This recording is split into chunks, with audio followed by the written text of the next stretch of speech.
Ladies and gentlemen, boys and girls, children of all ages, welcome to ECW Hardcore TV January 20th of 1998 Retro Review. And guess what? If you're not down with that, with World of Wrestling, I got two words for you. Get lost. Okay? That's what I got to say. Because I have one thing to say. ECW. Even though it was a small little dinky company that wasn't exactly big in comparison to WCW and WWE from back in the 90s, this company had the hottest fucking crowd of all time. I watched this episode and my god, this crowd was nuts.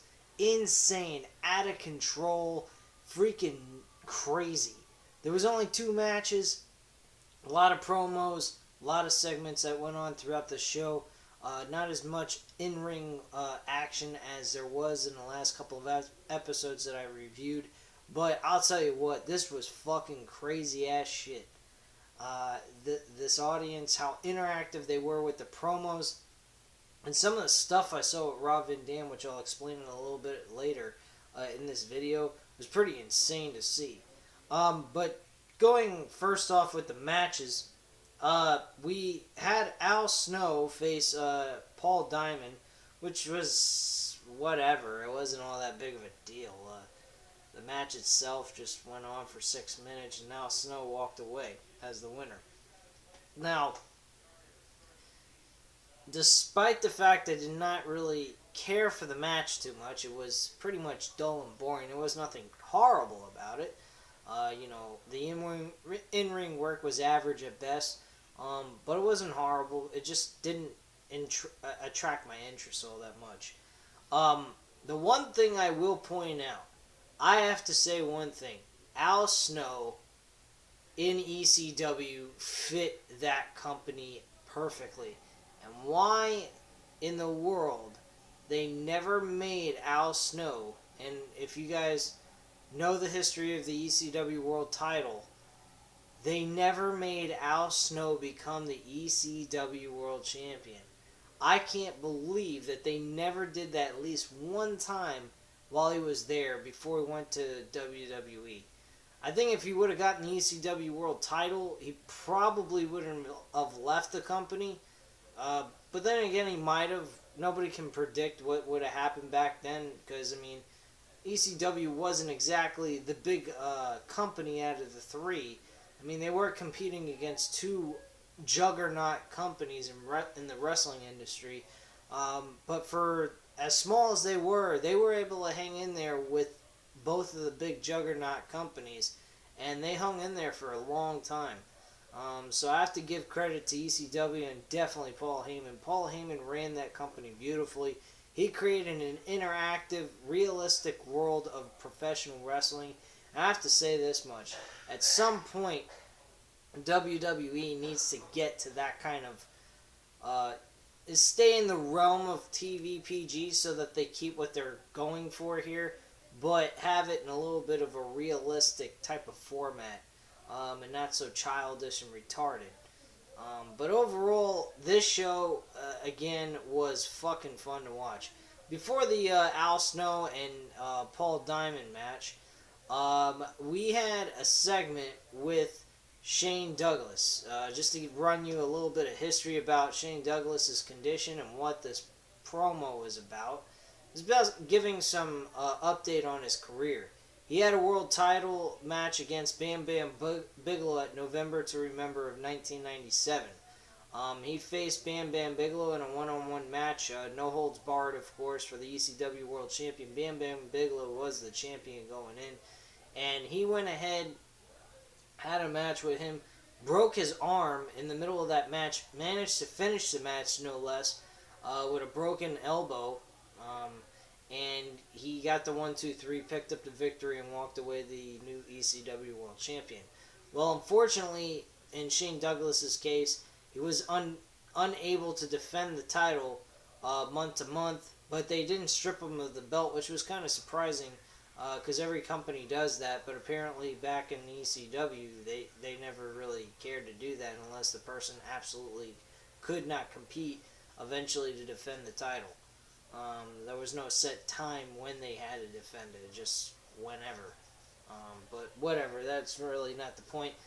So, Shane Douglas, he comes out. This is in the middle of Pittsburgh, Pennsylvania. Of course, he's getting a big reaction since he is from Pennsylvania originally. I believe he's from Philadelphia, Pennsylvania. Excuse me, but they don't care. He's from Pennsylvania regardless, so they're cheering the fuck out of him. He's coming down to the ring. He pretty much announces the fact that doctors have told him he got to retire. Everybody else, every other doctor, every other opinion from another doctor is the same exact thing. So he comes ahead and kind of tricks the audience a little bit. The audience going mad. They're like, no, fuck no, blah, blah, blah, kind of thing, chanting, don't go, whatever. And Shane Douglas says, I'm done. I'm done of hearing what the fucking doctors have to say. I don't care what anyone fucking says. I'll be carried out of here in a fucking coffin before I'll give up this belt. Someone's gonna have to kill me to make me lose this belt. I ain't retiring as a fucking ECW champion. Someone's gonna have to beat me for it. And so forth. Unbelievable. Very, very strong freaking promo.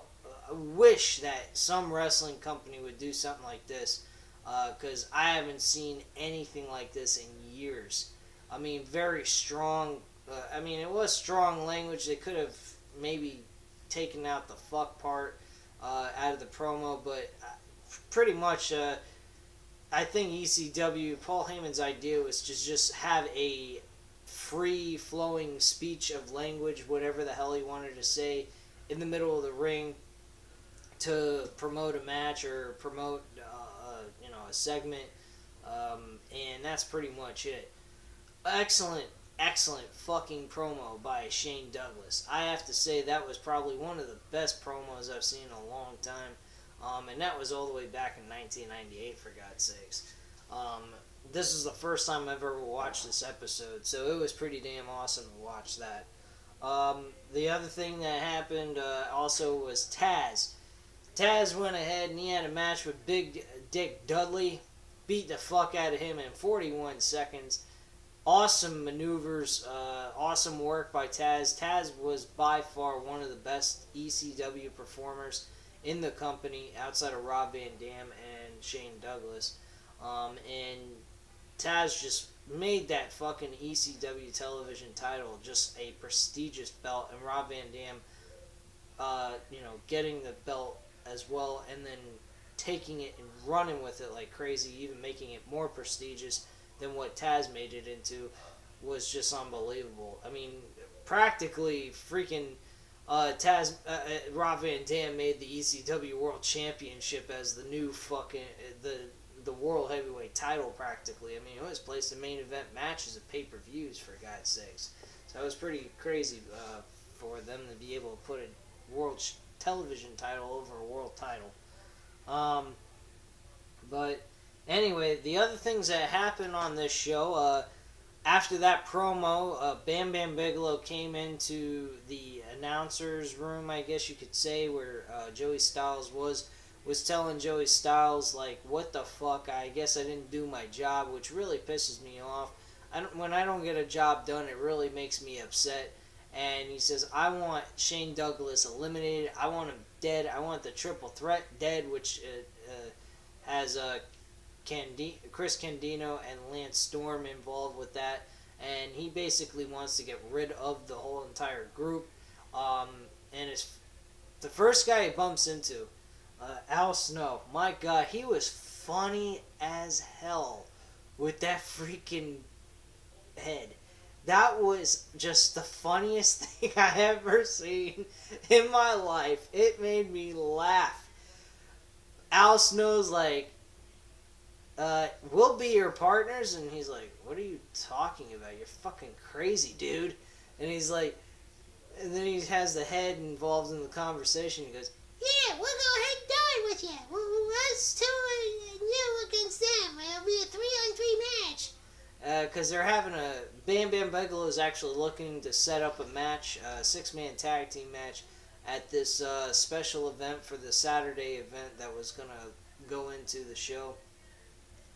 That was being held.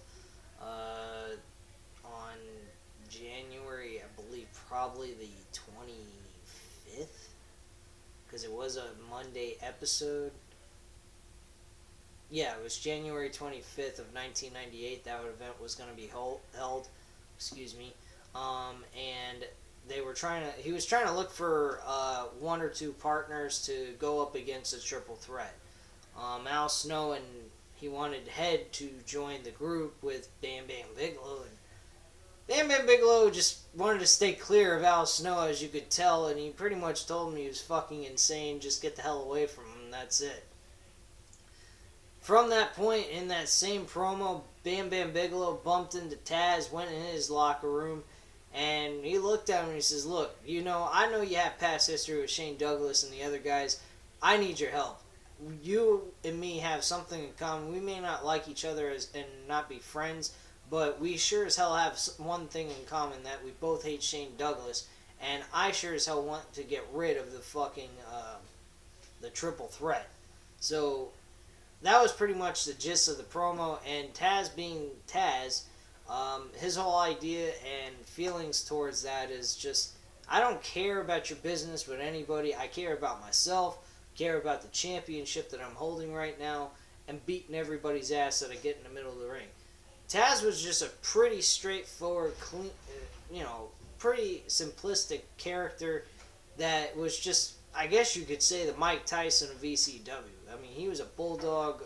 He was only 5'8", one small son of a bitch, but one strong mofo to do with the things he did in the ring. I tell you one thing, out of people that were suplex machines back in the day between Scott Steiner and Taz, I'd take Taz every single time, because he was absolutely outstanding doing promos, in-ring work, you name it. He could do it all, inside the ring and out.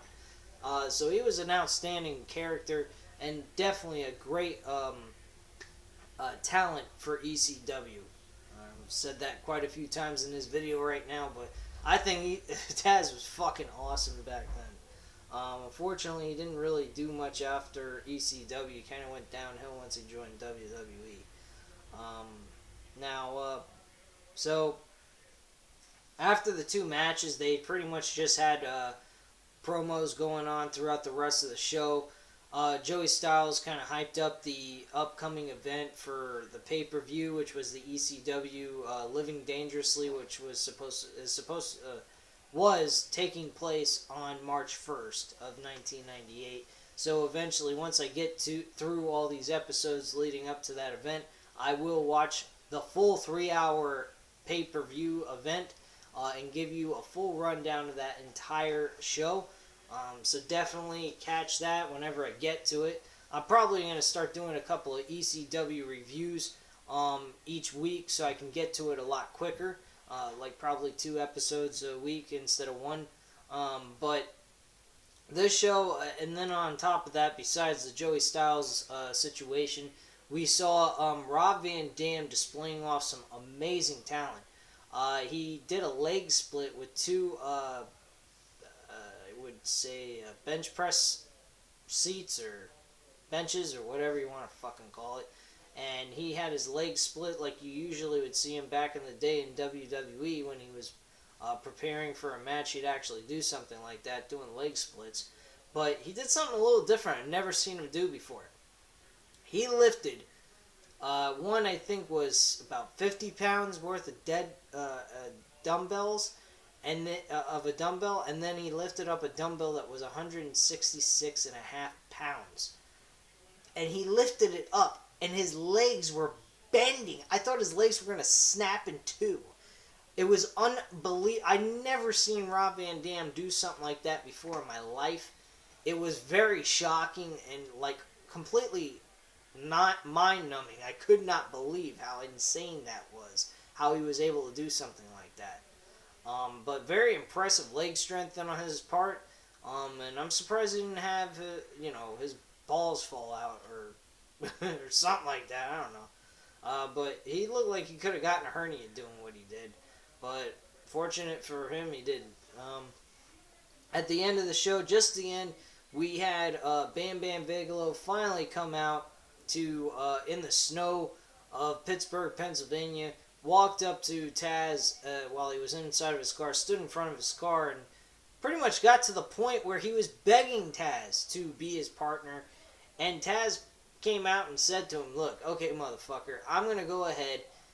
I'm going to be your partner. I'm going to kick all three of their asses myself with you just standing there doing absolutely nothing, because I don't give a fuck about trying to be your partner anyway. And the way he got him, Bam Bam Bigelow to get Taz to be his partner is he kind of stated something. You get to prove something. You get to have the opportunity to beat the World Heavyweight Champion. I get to be able to beat the shit out of Triple Threat and get rid of them. We got a win-win situation. We both gained something out of this. Why wouldn't you want to be my partner? Taz is like, just get the fuck away from me already, you know? That kind of attitude. And Bam Bam Bigelow got on his knees and begged him practically at that point. And I guess Taz kind of just was like, this is pathetic. Whatever. He's got a point. Let's do it. Get it on. And he pretty much accepted it. The event was Showdown, ECW Showdown 1998. Fortunately, I do not have a way of watching that event on the WWE Network, so I have no way of going ahead and reviewing that. I wish I did. If anyone has any idea where I could find that on the WWE Network or anywhere else on another outlet online, please let me know. I definitely would like to look into that. Just to do a review for you guys and give you, because I never heard about this event, and I definitely would like to watch it and see how it went down, and then give you guys a review on it. But anyway, at this time, guys, this event was actually pretty decent. If you like watching promos and seeing some segments in this show to help build up towards a pay-per-view, this definitely was it. Matches they could have done a lot better with, but it's not a big deal because the overall segments and promos that were put in this show made up for that very much. Anyway, I do thank you guys very much for watching. Leave your comments and opinions down below, and definitely hit that subscribe button. This channel is a very good channel. I love doing what I do on this show, on this channel, and doing what I do for you guys. And the small amount of people I do have, I appreciate you guys very much. I definitely want to turn this into a really decent channel. And get as big as people that have like thousands of subscribers and even more. Anyway, at this time, guys, thank you very much for watching this video. I appreciate your time. Have a great night and enjoy the rest of your night, guys. Bye.